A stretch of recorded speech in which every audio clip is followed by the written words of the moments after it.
Olá, meu nome é Beatriz Prado e eu, junto com as colegas Emily Borges, Gabriele Ferreira, Letícia Reis e Paulo Monteiro, vamos apresentar o trabalho a respeito do monitoramento de protocolos clínicos hospitalares. Bom, diretrizes clínicas. Como avaliar a qualidade dessas diretrizes? Bom, a princípio, o objetivo dessas diretrizes clínicas é justamente instrumentalizar os profissionais da saúde a fim de otimizar os seus protocolos e homogeneizar a conduta clínica, a fim de otimizar justamente o atendimento e o trato com o cliente. Bom, essas diretrizes clínicas, elas são feitas a partir da normatização, né, dessas diretrizes com características pedagógicas e exigência de robustez científica nos seus desenhos. Ou seja, para você estar numa diretriz clínica, é preciso que haja uma evidência científica de que aquele método ou aquele protocolo seja eficaz. Além disso, é interessante dizer que o controle dessa variabilidade de protocolos nas ações relativas aos cuidados da saúde é fundamental por meio da verificação das evidências e a incorporação nas diretrizes clínicas ou protocolos clínicos. Vou falar um pouco agora sobre a qualidade atual dos protocolos clínicos. Bem, vou falar sobre esses tópicos aqui. Limitações das diretrizes clínicas, adoção de novas tecnologias de forma acrítica, a ausência de um bom estudo, no que confere a circunstâncias e o lugar, interesse, capacitação, recursos e, por fim, protocolos clínicos baseados em evidência. Bem, primeiro, falando um pouco sobre as limitações das diretrizes clínicas. O que acontece? No Brasil, há uma tentativa de se organizar uma boa diretriz clínica por parte das instituições, todavia elas são limitadas no sentido do quê? Da articulação dos objetivos, da coerência das estruturas, dos mecanismos de avaliação e da implementação e desenvolvimento das diretrizes. Então, você acaba por limitar a questão das diretrizes. Em relação à questão da adoção de novas tecnologias de forma crítica, o que acontece? As diretrizes formuladas fora das grandes agências de avaliação de tecnologia em saúde geralmente têm uma avaliação, não tem uma avaliação rigorosa, no sentido da sua efetividade, no sentido da sua eficiência, o que acaba limitando também, limitando não, né? Acaba sendo uma avaliação fraca, uma avaliação não rigorosa como descrito. Em relação à questão da ausência de um bom estudo, a gente fala o quê? A circunstância e o lugar. O que acontece? A gente tem uma instituição e geralmente ela não se prepara ou não estuda bem aquela diretriz clínica para ver se ela é válida para a instituição em si, como ela vai se adaptar à instituição. Então, meio que não tem esse estudo, é um estudo muito superficial. Em relação ao interesse e capacitação, não há um estudo também direcionado para as pessoas que vão lidar com aquela. Se as pessoas estão capacitadas, se elas querem lidar com aquela determinada diretriz. Em relação ao recurso, para ver se a instituição ela detém de recursos para colocar aquela diretriz coloca aquela diretriz no ambiente. Bem, e para finalizar, em relação aos protocolos clínicos baseados em evidências que a gente tem. No Brasil, os protocolos clínicos supostamente baseados em evidências são elaborados sem explicitação da metodologia, dos resultados e conclusões da revisão de literatura utilizada, que deveria ser sistemática, no sentido de consubstanciar a evidência científica que apoiaria tais instrumentos. Carecem de um adequado processo de busca, seleção e análise de evidências. Então, somando tudo isso, a gente vê que a qualidade dos protocolos clínicos aqui no Brasil ela é bem baixa. Por quê? Porque ela não segue determinados parâmetros, o estudo é superficial e por uma série de fatores que já foram colocados aqui. E além de não ter um estudo baseado em evidências de uma maneira adequada. Bom, o que é a avaliação de tecnologias em saúde? Com o advento das novas tecnologias, sendo continuamente ampliados novos medicamentos, equipamentos, artigos e procedimentos, essa realidade faz com que a cada ano torne-se mais difícil definir qual é a intervenção mais eficaz a ser fornecida para o usuário no sistema de saúde. Para isso, surge a avaliação de tecnologias em saúde. É um campo multidisciplinar de análise de políticas que estuda as implicações clínicas, sociais e éticas dessas tecnologias no âmbito da saúde. E o que são essas tecnologias? Bom, são os novos medicamentos, sistemas organizacionais e de suporte, procedimentos aos quais o cuidado com a saúde será oferecido. E por que essa avaliação é importante para o gestor do SUS? Bom, o gestor passa a demandar de um volume muito grande de informações na prática diária, que irá requerer métodos e instrumentos de síntese e análise sistemática dessa informação. E, a partir daí, implementar essa nova tecnologia no sistema de saúde. Em 2003, surge o Conselho de Ciência, Tecnologia e Inovação do Ministério da Saúde, que visa definir diretrizes e promover a avaliação tecnológica, visando a incorporação desses novos produtos.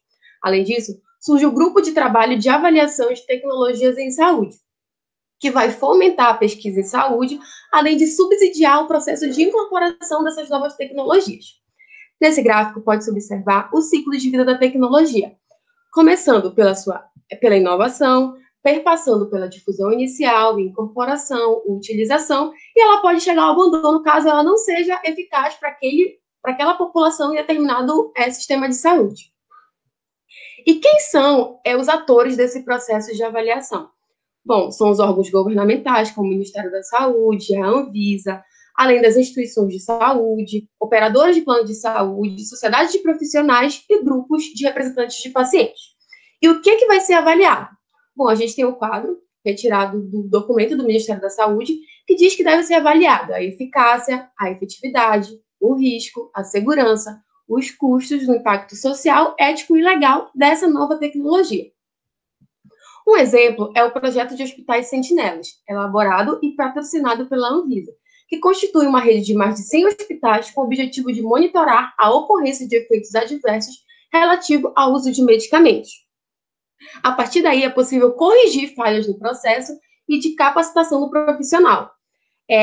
Dessa forma, comprovando a falha do produto, o fabricante é notificado e deverá tomar ações necessárias para corrigir o erro, tornando o processo mais dinâmico e educativo para todos. Por fim, de forma a sintetizar, a avaliação de tecnologias em saúde pode ser conceituada como um processo contínuo de avaliação, que visa o estudo sistemático das consequências, tanto a curto quanto a longo prazo, da implementação dessas tecnologias de saúde. Em termos de revisão sistemática, é importante determinar padrões para o processo de desenvolvimento e relatório das diretrizes ou protocolos clínicos, devido à crescente importância da medicina baseada em evidências. Nesse sentido, os instrumentos de normalização dos processos de trabalho em saúde têm como propósito orientar os profissionais de saúde quanto às intervenções clínicas fundamentadas na medicina baseada em evidências, visando a garantia da qualidade do atendimento.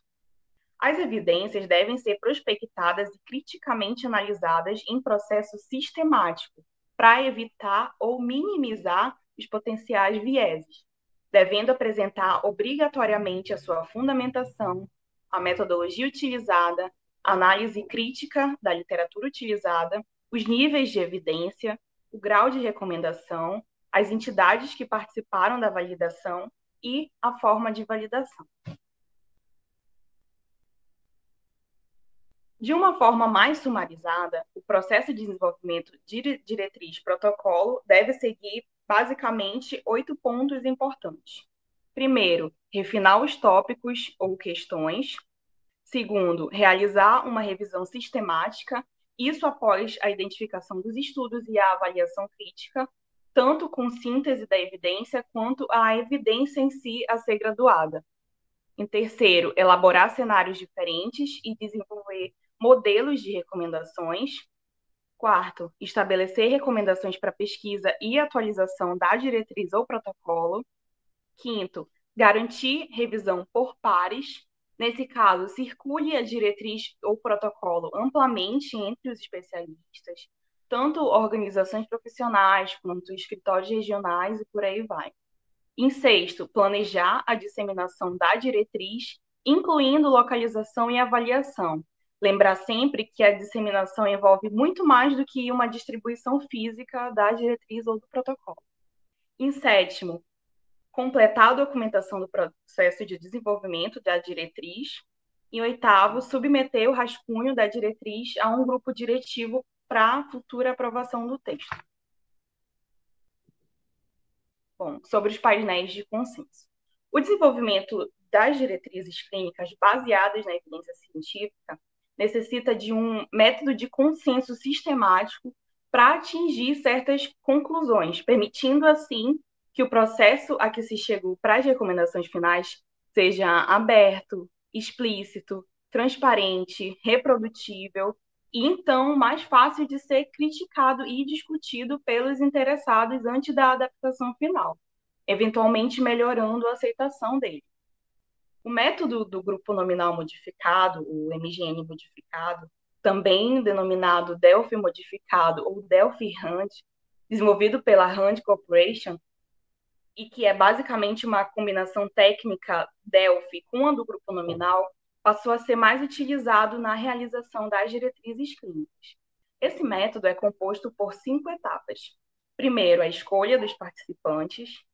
Segundo, perguntas sobre o tema. Terceiro, definição dos cenários ou CUS, é a definição da estrutura das indicações clínicas. Quarto, levantamento das evidências científicas, é basicamente uma revisão de literatura. E quinta etapa, ranqueamento das indicações ou cenários de 1 a 9 e determinação do grau de concordância. Quanto à proposta de avaliação da qualidade, elas basicamente vão seguir uma revisão sistemática. Os instrumentos mais confiáveis e recomendados e também testados são 3 principais. O primeiro deles é o AGREE, o segundo é um checklist elaborado pela OMS e o terceiro é um checklist elaborado por 2 associações internacionais. O AGREE, que é o primeiro deles, ele foi publicado em 2003 em uma associação de criadores de diretrizes com pesquisadores. O objetivo desse grupo foi desenvolver uma ferramenta que avalia a qualidade das diretrizes clínicas, ou seja, o AGREE é uma ferramenta que vai avaliar o rigor metodológico e a transparência com que uma diretriz clínica é desenvolvida. O AGREE ele foi refinado, ou seja, ele foi melhorado, e foi então criado o AGREE 2, que tem os mesmos objetivos do primeiro, que é avaliar a qualidade das diretrizes clínicas, fornecer uma estratégia metodológica para o desenvolvimento dessas diretrizes e também informar quais e como as informações devem ser relatadas nas diretrizes clínicas. O AGREE ele pode ser utilizado pelos profissionais da saúde, por laboratórios de diretrizes que querem seguir uma metodologia de desenvolvimento estruturada e rigorosa. Também pode ser utilizado por gestores de políticas públicas, ou seja, para justamente ajudá-los a decidir quais as diretrizes poderiam ser recomendadas para o uso na prática, por exemplo, de um hospital, e também pode ser utilizada por educadores.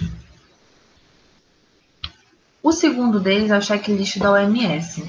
Ele tem itens como origem, para saber se essa diretriz está devidamente discriminada, de qual a instituição que elaborou ela, o objetivo, se está realmente claro as intenções dessa diretriz no objetivo dela, o grupo de desenvolvimento da diretriz, se existe ou não conflito de interesse, os níveis de evidências dessa determinada diretriz, revisão, apresentação, clareza e plano de implementação. Dentro desses itens, existem subtópicos, formando então 24 itens ao total. O terceiro deles é o checklist dessas 2 instituições internacionais, que vai constituir um recurso público norte-americano de diretrizes clínicas baseadas em evidências. Por ser um checklist, também tem itens, ou seja, esse daí tem 30 itens, e de forma a garantir um bom padrão científico, essa agência recomenda ser desejável que o texto de uma diretriz clínica obedeça a uma estrutura aceita no meio científico. Por fim, o monitoramento das diretrizes clínicas permite que a qualidade da assistência recebida pelo paciente e as condutas que orientam o atendimento médico sejam de confiança e com um embasamento científico adequado.